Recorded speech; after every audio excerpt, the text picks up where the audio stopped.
for having me here. अच्छा, सबसे पहले तो सर ये बताएं कि जो रीसेंट रिपोर्ट्स हैं उसके मुताबिक जो राइजिंग ग्लोबल ऑयल प्राइसेस है उसकी वजह से जो हमारा इंपोर्ट बिल है वो 8 to 9 बिलियन डॉलर्स मजीद बढ़ सकता है। तो ये जो हमारी करंट इकोनॉमिक सिचुएशन है, तो क्या हम ये बिल बर्दाश्त कर सकेंगे? जी बहुत मुश्किल है, लेकिन इसके अलावा कोई चाराकार नहीं, क्योंकि ये ग्लोबल इशू है। ये सिर्फ पाकिस्तान से स्पेसिफिक या रिलेटेड नहीं है। और यही वजह है कि आपने देखा है कि ईरान वॉर को खत्म कराने में पूरी दुनिया, यूरोप भी, चाइना भी और बाकी तमाम मालिक भी जोर दे रहे हैं अमेरिका पर कि इसका कोई ना कोई फौरी हल निकाला जाए। क्योंकि ये है कि ये सिर्फ मसला ऑयल की प्राइसेस का नहीं है।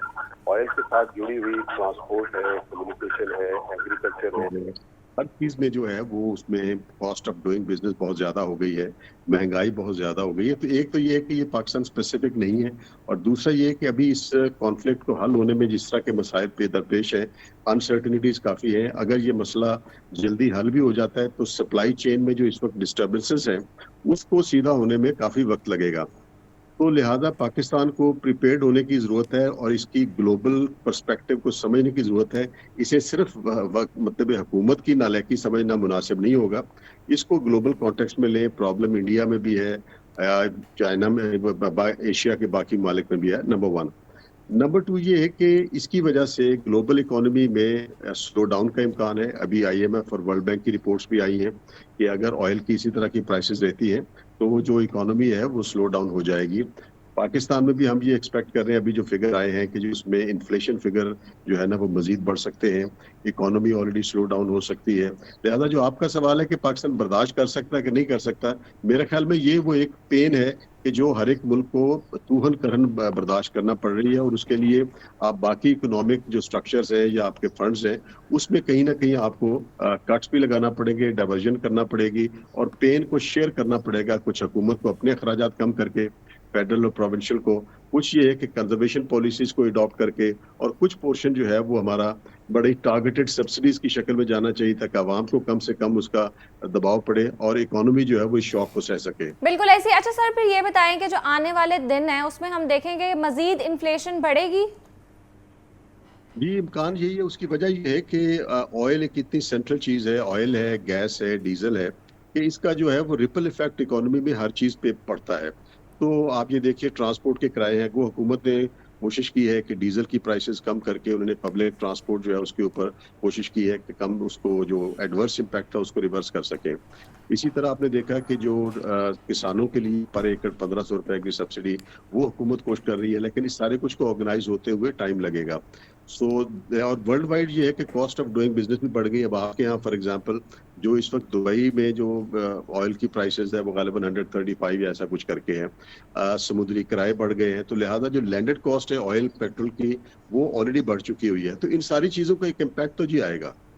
ठीक है। अच्छा, हुकूमत तो जो है वो इस पोजीशन में, मुझे नहीं पता है या नहीं कि वो आवाम को रिलीफ दे सके, लेकिन आवाम तो ऑब्वियसली एक्सपेक्ट करती है हुकूमत से कि कोई ना कोई जो गरीब आवाम है उसके लिए कोई ना कोई वो रिलीफ प्लान जो है वो जारी करेगी। और दूसरी जानिब, जैसे कि हमने स्टार्ट में भी बात की है, जो इम्पोर्ट बिल है उसमें 8 to 10 बिलियन डॉलर्स मजीद इजाफा होगा। तो इस सिचुएशन में क्या हुकूमत इस पोजीशन में है कि वो आवाम को रिलीफ दे सके?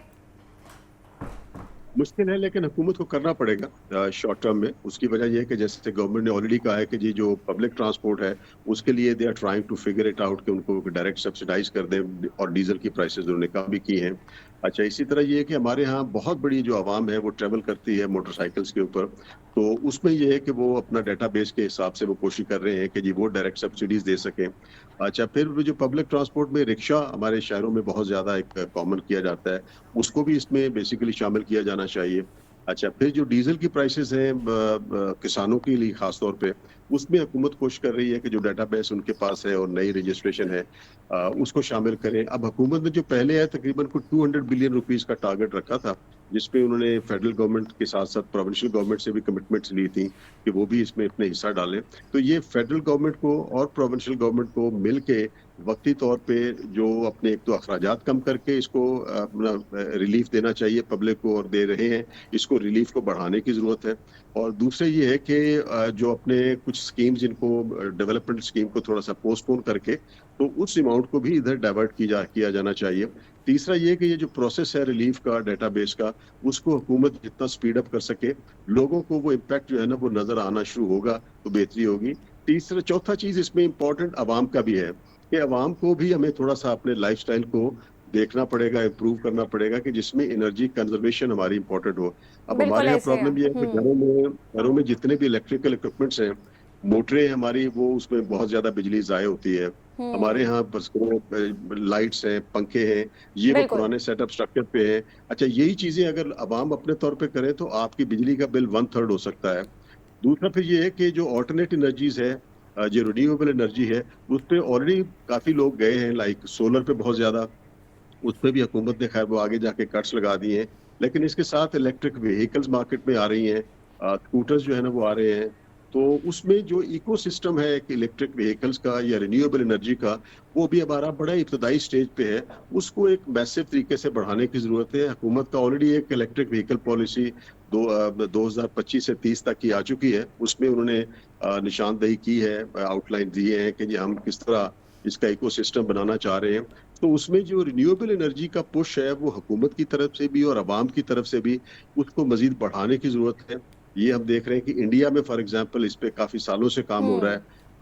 दिल्ली में दिल्ली हाई कोर्ट के हुक्म के बाद उन्होंने पब्लिक ट्रांसपोर्ट काफी सालों से इलेक्ट्रिक पे ले गए हैं। जी बिल्कुल जबकि ऐसा ही हमने है। वहां पर और भी सर किया। हम इस पर डिटेल से बात करेंगे और यहाँ वक्त हुआ है एक ब्रेक का, लेकिन मैं आपके लिए एक सवाल छोड़ के जाऊंगी कि क्या आपको लगता है कि मिनी बजट आएगा और उसके अलावा जो एफपीआर को टारगेट दिया गया था वो तो पूरा होता हुआ नहीं नजर आ रहा, तो उसके क्या इफेक्ट्स होंगे, ये ब्रेक के बाद हम जानेंगे। यहाँ लेंगे एक ब्रेक के बाद दोबारा मिलते हैं।